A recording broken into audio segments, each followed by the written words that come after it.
સરોવરમાંથી પાણી છોડાતા વડોદરાની વિશ્વામિત્રી નદીના જળસ્તરમાં વધારો થયો। વિશ્વામિત્રીની જળ સપાટીમાં 34 ફૂટે પહોંચી આ સ્થિતિના કારણે નદી પર આવેલા તમામ પુલને સાવચેતીના ભાગરૂપે બંધ કરી દેવામાં આવ્યા। આ સ્થિતિના કારણે શહેરના કેટલાક નીચાણવાળા વિસ્તારોમાં પૂરના પાણી ઘૂસી ગયા। શહેરના માર્ગોએ નદીનું રૌદ્ર સ્વરૂપ જેવું ધારણ કર્યું હતું। શહેરમાં શાળા કોલેજો પણ બંધ રાખવામાં આવી હતી।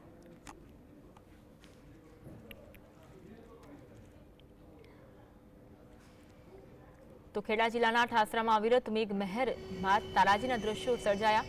પોલીસ તંત્રએ લોકોની સલામતી માટે બેરિકેડિંગ કરી નેશનલ હાઈવે બંધ કર્યો। ડાકોર ઉમરેઠ નેશનલ હાઈવે દ્વિચક્રી વ્હીકલ્સ તેમજ ચાલતા મુસાફરો માટે બંધ કરાતા લોકોને ભારે હાલાકી પડી। શેરડી નદીનું રૌદ્ર રૂપ દેખાયું। ડાકોર ખાતે આવેલી ભવન્સ કોલેજનું પ્રાંગણ બેટમાં ફેરવાયું।